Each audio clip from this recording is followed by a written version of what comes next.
And we're back for Shoulder Tap. But this episode of Shoulder Tap is something that we something a little special. There's going to be some car chases, some stunt work. There's going to be some runway models. Or is that for tomorrow? No, we've got one of our traders, Danny, with us, and he's going to be with Shoulder Tap, and Mick's gonna talk all about it, and we can bring him in here. So very happy to have late notice Danny joining us here. So I'm going to step out, and let's bring in the team. Eddie, you have a good day. Say yo, I'll be back. Danny, I'll be back at 12 o'clock for group coaching. Danny, what's up, dude?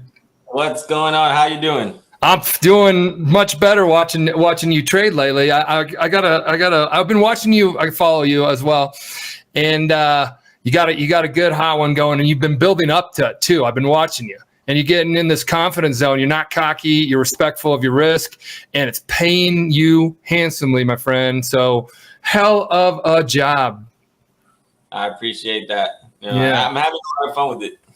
Well, you got Mick on here. Mick watches, and the risk management team watches everybody. There's a couple, I think, records you just broke. And Mick, I don't know if you have those records or. I've got them. Got them. I'm prepared. I've been really excited for this. So Danny, thanks for coming on. It was awesome speaking with you on the phone earlier today.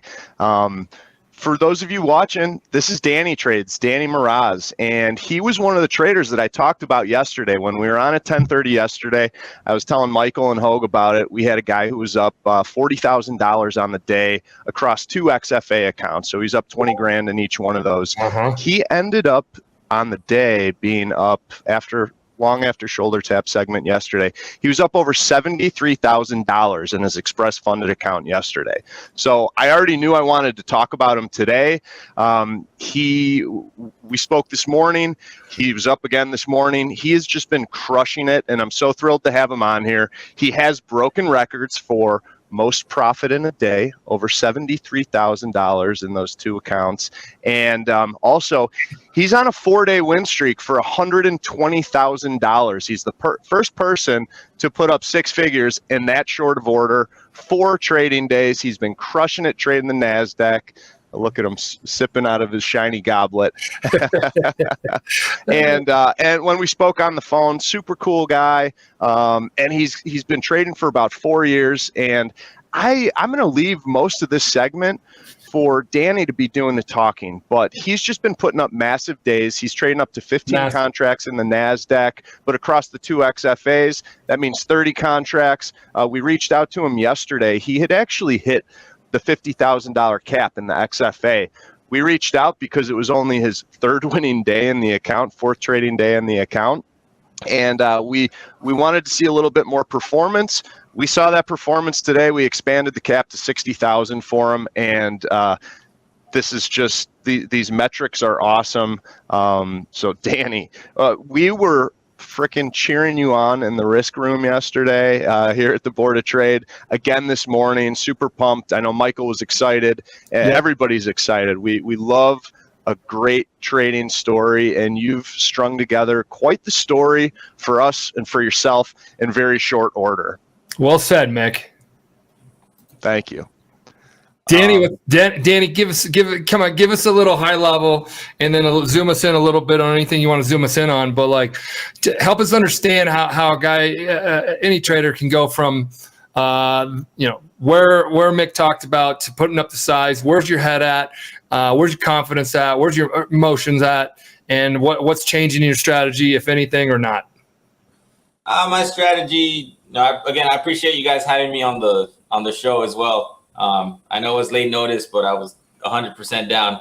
So I enjoyed talking to you too, Mick, this morning. Appreciate it. Thank you. Appreciate that. But basically, man, it's all about, I know he's the risk management coach, having risk management, you know what I mean? At least for me, that's what always helped me. Even with my live account, when I'm trading my live account, I'm so used to having good risk management when I'm trading 15 contracts, So the way that I see it is, okay, how much can I risk in this trade? For example, let's say I were to go into a trade right now, right? And my account is 40,000, okay? 50 ticks of 15 cons. How much am I risking? $3,750. So am I okay with losing, 50 ticks on a single trade? Of course. If I have 30K in my account, I don't go by dollar amount or percentages like most people do. You know what I mean? I don't care about that. I go by ticks, right? So I say, I'm up 100 ticks on the day. I'm not up 14,000 on a day. I go by ticks and by contract size. So for me, basically today, I usually shoot for 50 to 100 tick profit. Mm-hmm. And I usually have a stop loss between 30 ticks to 50 ticks. Like if you look at all my trade history, I know I go back and forth. Like I'm going in short, I'm going in long, right? Because the market's always shifting. Okay, but you will see that my stops are very consistent. They're not always. I'm not losing a lot of money on these. I'm making money and I'm risking the money that I'm making to make more money, right? And that's like today I'm up $16,000. I took a trade, and that trade, if you see my order history, you will see that I only had a 30 tick stop loss. Because my thing is finding an entry where I'm allowed to have that perfect stop, that I want, rather than having such a big stop that's going to stop me out. I'm going to lose $10,000 and I have to finish my day. I'd rather get stopped out 3 times 30 ticks and be able to take 3 more trades, than having one big, large stop loss. Even on the swings I took a swing on Monday, right? When CPI came out, I took a swing long. How big was that stop loss? It was very tight. Right. And that's when I was down a bit. And with 3 contracts, I caught 1,000 ticks and I made 16,000. 3 contracts. Right. And I was down on the day before that. And then the next day. Yeah, go ahead. Yeah, three contracts. Just so everybody knows, 3 contracts. That's a 50K. So you can enter a 50K for $49, and 3 contracts is not even maxing out your position. And he put up 16. So you can carve the market up with smaller size. So Danny, keep going. Yeah. So exactly. So I had to start small. I don't like trading 3 contracts, but I also want to show people that it's possible to achieve these kind of things no matter, because again, your guys' accounts right now cost what, $150, right? For the biggest one, yeah. Yeah. So, it's possible for anyone to achieve it. They just got to be smart with it, So yeah. I always tell people it's pretty easy to make or lose $1,000 trading a 1 lot during the day. Danny, I really like what you said about looking at your trades as far as ticks and points when you're risking. That's what professional traders say, that it's less about the money, because they're looking at the money, and Hogue says it best, money is a byproduct of good trades. So you frame out levels on your chart or points, and then your unit size is your unit size, whether you're trading 2 contracts or 30 contracts like you are doing. So you look at the ticks, you look at the pricing, and you put your unit size on, and that's what you're doing, and that's what professionals do. Okay, so we understand your sizing. Now, give us some more around the 16 grand you put up. Now, what happens next in your process? So basically, I'm up 16 grand now. So now I have a lot of wiggle room. You know what I mean? But I'm still only trading 3 contracts. So I'm still focused on the idea of, okay, I'm up 16 grand and I'm up 15 grand on the other account. So now I got all this space. Because again, it's profit. It's not money. I didn't have this money. You know what I mean? I'm willing to risk what I can on every trade. $1,500 per trade will blow my account maybe in 10, 15 trades. I don't think, at least not me, I'm not going to lose 15 trades in a row. You know what I mean? So basically what happens is I take another swing that night. I didn't trade I sold before PPI came out. This was on PPI. I sold the trade before PPI came out. I didn't trade PPI on this one. But I put in an alarm for 2:30 a.m. to see where my trade was at. So I just set my levels and I went to sleep.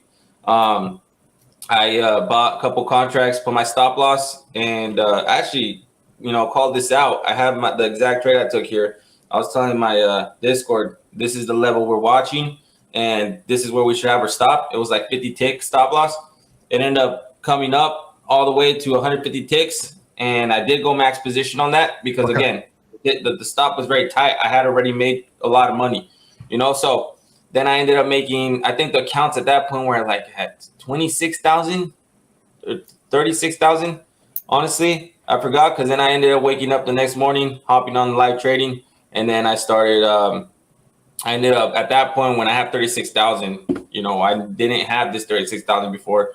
I can trade 15 cons now, only risk 3,750 per trade. There you go. Guess what? I'll make, guess what? If I hit a good trade, I'll make either that or I'll make double that. And guess what I've been doing? Making double that. So I could continue to do this all day as long as I'm not losing on the streak. You know what I mean? If I take 2 losses, then I know I need to shut off my computer, come back later. The So I shut it out and I say, okay, I got to stop here. A lot of traders, what they struggle with is they take, loss and they're like, I got to make that back, man. Yeah. And they get back on the computer, they start trading again, they try to make it back, but it's all that FOMO in their head, and guess what? They end up blowing all their PA accounts. You know how many traders I know that have bought like 300 PA accounts because they're just so obsessed. It's like it's turned into like an addiction rather than something that should be fun, Yeah, what I'm hearing from you is maturity.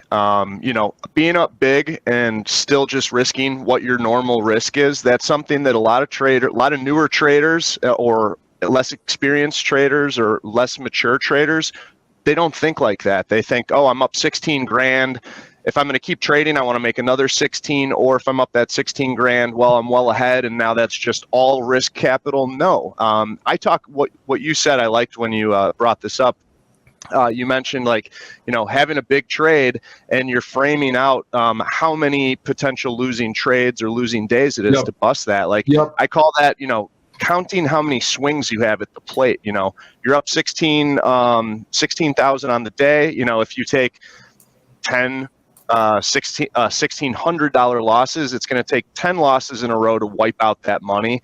And you mentioned that just kind of in a different way. So traders need to be thinking about that because, we're all here to make money. But, what Danny's talking about is really good money management and capital preservation, which is the number one thing in the game. You need to, in order to ratchet your account balance higher, you need to manage the money. And I talk about that a lot with traders who are up significant profits. And Danny's actually a living example of this. If you're up significant money on the day, as you continue taking trading opportunities, your job is to manage that money. If I'm up big and I continue trading and I start to give some of that money back, you might want to cut it off for the day and ensure that you're walking away with at least half of that money that you're making. So half of the 16,000 he was talking about. But as those profits get even more significant, you want to capture a larger percentage of it. And Danny's a great example. Up 16 grand and he's only risking $3,700 on his next trade.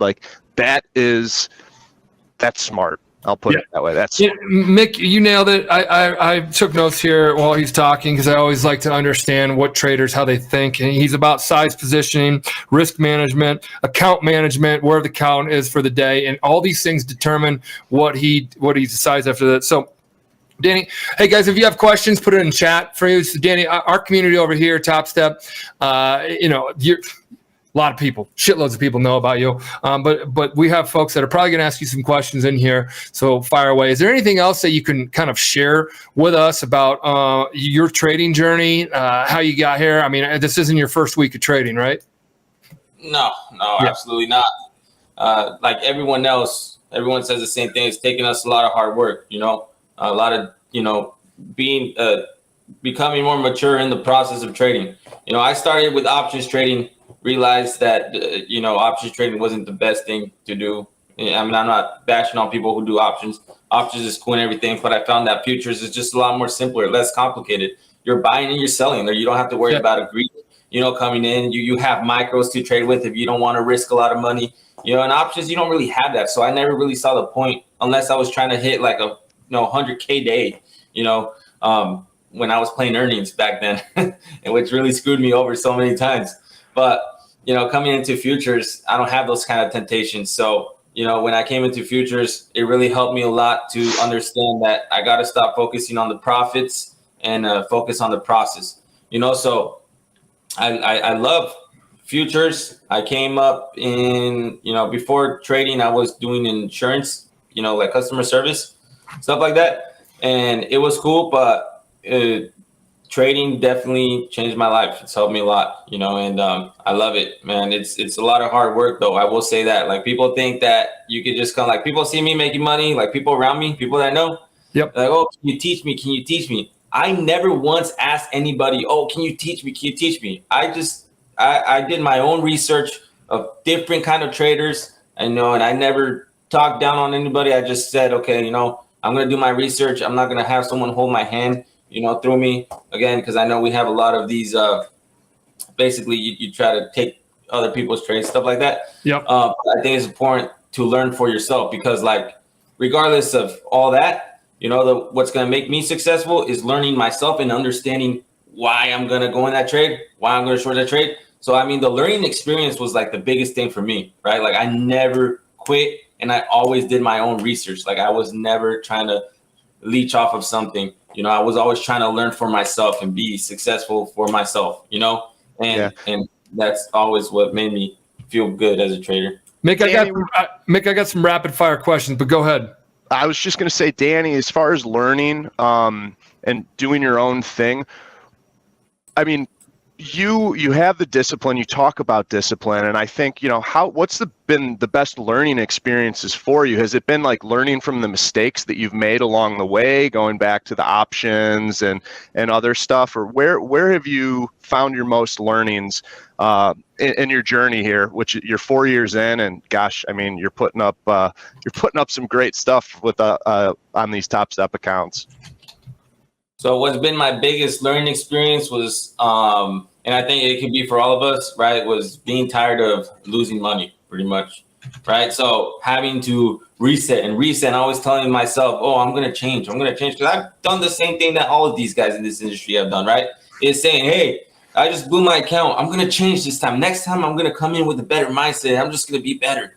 And then you come in, you make money, and then what happens? You blow it, right? Because you go back to your own place. Because us humans have that nature of just creating these bad habits. So you got to learn how to break that habits. And what's helped me break those habits was eventually grabbing my notepad, my journal, whatever it is, writing down my plan, what I'm going to do for the day. And then after this is done, I walk away, regardless if it's a win and a loss.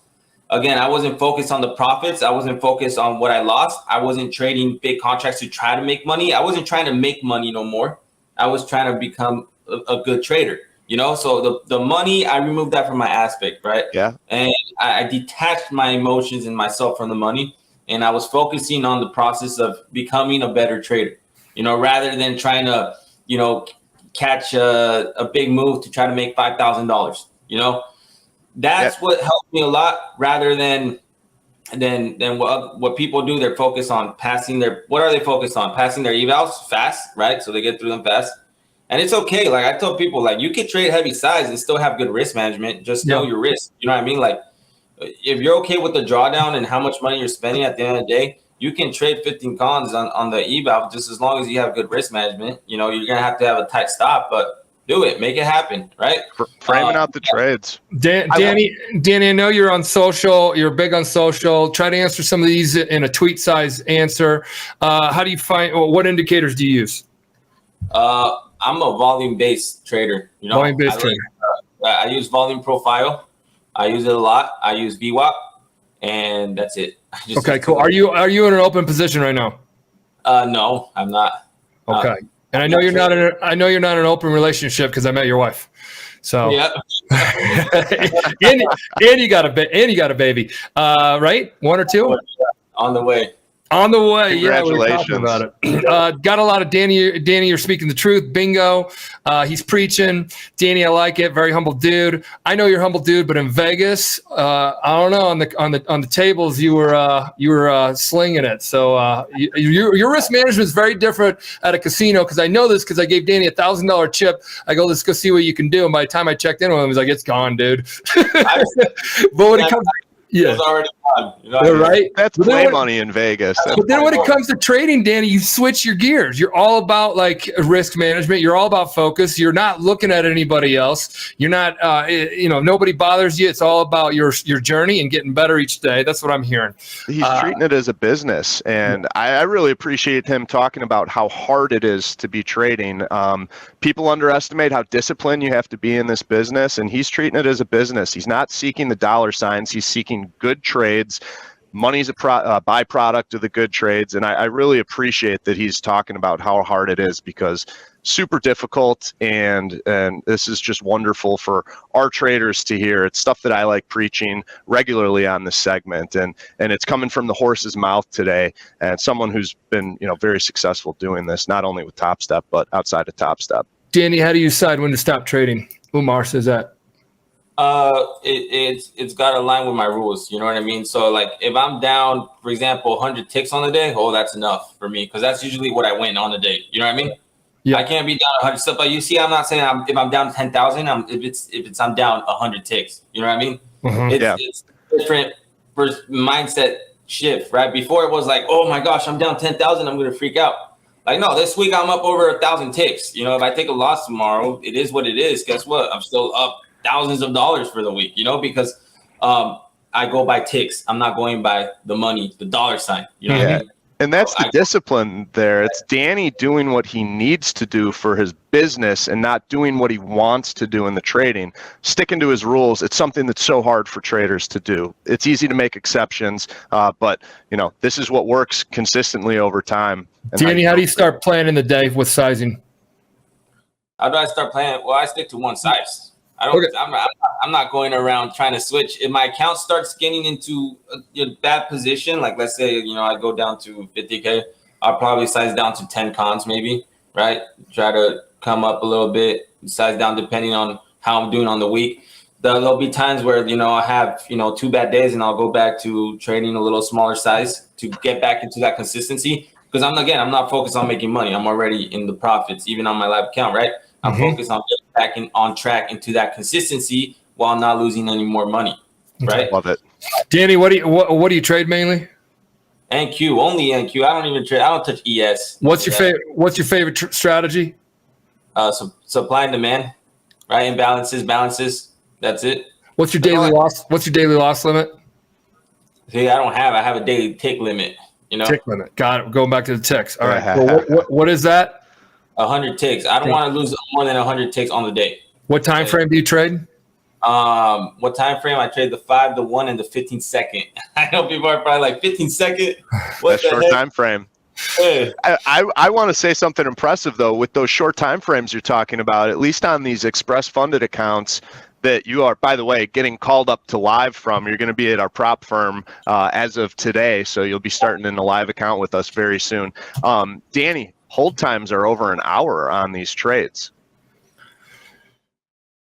A lot of the trades, when I swing at night, I hold the whole night most of the time. I don't put EP levels because I find a direction that is going to lead up through the whole night. Last night, I didn't take any swings, right? But the nights that I do swing, I find a direction and I find a key level, and I play that key level with a very tight stop loss. Like you still see, I have a stop loss set. On every swing that I go in, I still have a stop loss set, but I have no TP because for me, it's going to run all the way up. You know what I mean? That's what it usually does. Overnight. I mean, take a look at the market right now. Look at the past 3 nights. It's ran a certain direction each night. You know what I mean? So finding that key level and understanding how these candles are moving, these wicks are forming, you take the trade based off that, but finding the key level and like not trying to rush into it, like saying, oh, I'm going to go into this trade because of this, rather than going in the trade at that key level and then holding that trade overnight. Because if I risk 50 ticks, if I lose 50 ticks, oh, well, I lose 50 ticks. You know what I mean? Right. Danny, I feel like you're making me look so good here because I talk about framing out the risk. I talk about the big money is made catching a piece of the trend for the day. I talk about hold times all the time. You're doing that. You've got your bias. You can put something on, leave it. You've got your risk established. I like that you don't have the take profits out there because who knows, these markets can run. And when you've got big size on and you're catching a piece of the trend for the day, let's look at his stats. I mean, he's putting up massive winning days, and that's stuff I always talk about. So again, you're making me look good. What's your biggest setback and learning lesson? Oh, my biggest setback was a long time ago. Right, losing it all, like blowing the account, literally. This is just money you had set aside that you got, or how'd you get the money? When I was doing options, I worked for the money. You know what I mean? So it's a bigger. It hit me hard. It's one of those points where I was probably a month in very bad conditions mentally and physically. Right, I didn't want to leave my room, and I didn't want to talk to anyone either. Been there. I blew up like $100,000. Of real money in the markets. Real money, cash account. You got me beat by 10 grand, and boy, does that hurt. It hurts, man. Oh man, it feels horrible. You know what I mean? I still remember that day. I don't like remembering that day, man. It's horrible. Did you puke? Yes, man, puke. Like I said, I was in bad conditions for about a whole month. Bad conditions as in mentally suffering, right? Very depressed, very, you know. But at that point, I was like, well, now it's lost, and I was young too. You know what I mean? How old are you right now? I'm 22. 22. When do you? And you when were start young? trading? You still are young. Yeah. When did you start trading? Around 18 years old. Oh yeah. Okay. Cool. So yeah, stomach, gut punch. You're feeling that way, but you stuck with it. And why'd you stick with it? I do boxing. I've done boxing before. Been an athlete my whole life. Right now, obviously, I've just been eating DoorDash and stuff, but I just got back in the gym. But I've been an athlete my whole life, and everything that I do, I always try to become successful before I cut it out. You know what I mean? So like boxing, for example, when I went into that sport, I wanted to be the best, you know, and I'm competing against myself. I'm not competing against any of the traders on Topstep. I'm not competing against anyone else on here. I'm competing against myself. You know what I mean? Yeah. So Reach. it's a competition against me. How good can I be how good of a boxer can I be? How good of a trader can I be? Right? Are you gonna let this pull you down? I had a lot of setbacks when I was boxing. I got my butt kicked many times by bigger kids than me, right? So what did I have to do? I had to train to be better. You know, it brought down my ego. It took me down. But guess what? I was competing against myself. I wanted to be better because I wanted to be better for me. Hell yes. Hell yeah. Else. That's what got me back, you know? Yeah. And look, it pays off, man. It pays off. Because that's what I was just going to say. That 100 that you lost, you put up 100 in a few days. So I sure as hell hope you take 100 off the table. I don't know. What are you looking to take off the table and send to your bank account? Because Topstep will do it, and we'll have it done by probably end of the week, or maybe early next week. Nothing. I'm gonna get to 200K first. I'll probably take out like $4,000. That's it. But I'm gonna get to. I gotta go take money out of my kids' college fund now to help. No, I'm joking. My regular train account is now over $1 million. You know, my live account. Oh, so I like the size. You know. Okay, so hold on, get this straight. You busted out at 18. You lost 100.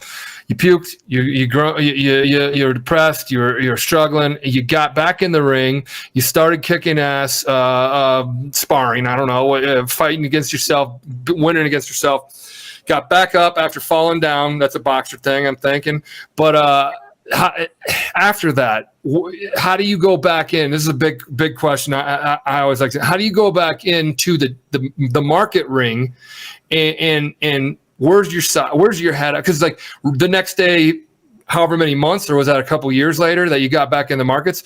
I never took a break, man. Oh, okay, cool. I was depressed obviously because I didn't have no money, right? Yeah. But I didn't take no breaks, man. I kept going, and you know, and I never stopped. I just kept going. Even when you were feeling like shit, you were still going. And was that making it harder to trade? Yeah, it was making it hard to trade, but I knew I had to become better. So I started door dashing. You know, the car, DoorDash. Yeah. I had to get a bartending job. I had to get a second job after I blew out because I was still trading, and then I needed that second income. So then I took pressure off the primary, or the income that I wanted to be my primary income, which was trading. There's no excuses. You can get, you know, there's no excuses. You're going to find a way to make money regardless and go back into the markets, right? If you want an excuse, you're going to find an excuse. 100%. While those extra jobs might not be fun, definitely something that's important for people to have so you don't have that pressure to perform in your trading. I don't have a blowout story, but came very close to it, and I took some time off from trading, and I was doing other odds and end jobs, and that was a really nice relief, taking a couple months off of trading, having some income coming in, knowing I could pay the bills, and not feeling the pressure to perform or take trades that, you know, were marginal trades just to make money and pay the bills. So it's important for traders who are newer in their trading career. Make sure you have a source of income coming in. It really frees your mind up when you're taking the trades that you're taking, because you don't want to force trades. You want to just find good trades. You want to find the best trades, like Danny said earlier today. All right, so big question, big question. I got more, but what is the worst thing you have ever done? You could either say in your life or in the markets. So open-ended. I gave you an out. I'm starting to give outs. What's the worst thing you've ever done in either your life, or in the markets? I've done a lot of bad things, man.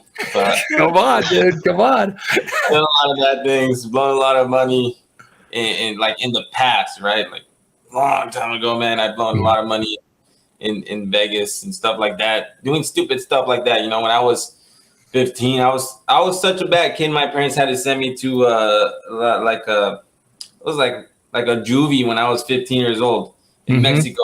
Sent me out. I was there for 3 months. No communication with the outside world. Locked in with a bunch of like people that were mentally disabled. And that's when I realized, like, dude, I do not want to go down this path, man. Get me out of here. I was trying to find a way to escape. So, yeah. Okay. So that is the most real effing answer we've ever gotten from this question. And it's literally open and honest. It's transparent. It's humble. And my God, like, thanks for being like, a lot of people jam up on that one. You nailed it. You hit it out of the park. Exactly how you've been trading. It's actually all that seems like it's built like you to this day. Oh yeah, I've been through a lot of stuff people don't know about. I don't talk about it a lot, you know what I mean? But one day I will. I've been through a lot. Like, I moved out of my parents' house when I was 13 years old. I ended up living with my grandparents when I was 13. My grandparents, they're not very fortunate. I had a lot of issues when I was younger. People don't know that, right? But what's built me independently since I was 13 years old, right? I created my own system, my own thing, right? I didn't make an excuse and say, oh, well, my grandparents don't have money. How am I going to make it out? Well, I have to get my own car. Well, I got to pay my own phone bill, my own insurance, stuff like that. I found a way to make it happen than to make excuses and feel bad, pity for myself, I got to go, Yeah. Do you know how hard, you do know how hard and others out there, if you don't have a fallback, do you know how hard trading is? If you don't have a fallback, think about this, like a rich uncle or parents that'll say, yeah, come back to the basement. Your bedroom's still open if you lose it all. If you don't have that fallback, it makes it exponentially more harder, in my opinion, to trust your gut and build what you need to build, because you also need to know what to build, which sounds like you did know what to build and you kept jabbing away at it. Yeah. So you have the boxer mentality, you have a trader mentality. Sounds like you're a great family man as well. Danny, I appreciate you coming on here. We want to make it a quick touch and go so you can get on with your life. We hope that we can work more closely with you. I hope that hat turns into one of these hats right here with a 100K payout club. Yeah. So let's send it. We got to get it to him. I'll show you. So here you go. I got these. We're going to have one made for you, but we have never built one to the size that you put up yet. So it's Topstep Funded Trader, which you are. And it says 5K payout club. The 5K club. We're going to get a 100K club on you. It's going to be solid gold, like that's gold. And I want you to wear it. We're gonna sponsor your ass if you allow us to do that, because we want to endorse you and because you're humble, you're a good trader. Somebody in here goes, Danny's a gambler. What do you say to that person right now? Did you hear him talk about his risk? There you go. His risk management. Yeah, exactly, Mick. What do you say, Danny? I don't say anything to them, man. Are they trading? You know what I mean? Yeah. It's all gambling today. Getting married is gambling. Buying a house is gambling.